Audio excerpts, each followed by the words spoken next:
Taglamig na naman ang panahon.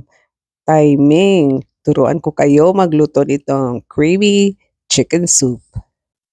Ito ang ating mga ingredients: carrots, rice, flour, celery, salt, pepper, and dry basil. At of course, ang chicken. Oops, muntik na makalimutan, of course, ang evaporated milk. May bawang at sibuyas din na ating gigisahin sa konting mantika.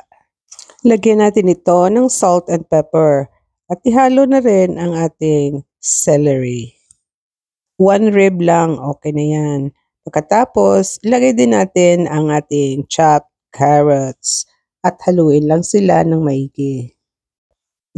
Sarap na ng amoy. Pwede na natin malagyan ito ng 3 cups na chicken broth.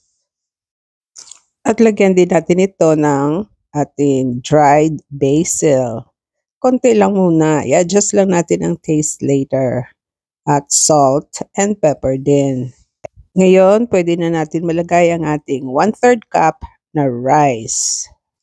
Takpan at pakuluin ito. Gumawa tayo ngayon ng ating slurry.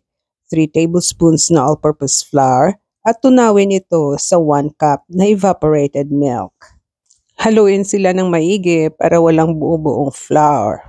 Pagkatapos, iset aside lang muna natin at tingnan natin kung luto na ang rice. Tama-tama. Ang rice natin ay luto na.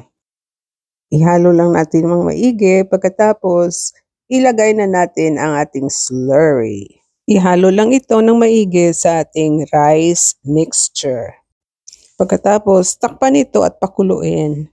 By the way, ang ating chicken ay boiled na to at ginamit natin ang broth ng ating chicken. Malapit na maluto. Ayan, lagay na natin ang chicken at haluin lang. At ito ay luto na. Salamat sa pag-follow, watch, and share nyo and subscribe sa Hungry Buddies 182. Gusto nyo pa ba ng maraming recipes? Check out lang ang channel na to. Punong-puno ng recipes. Creamy chicken soup. Enjoy!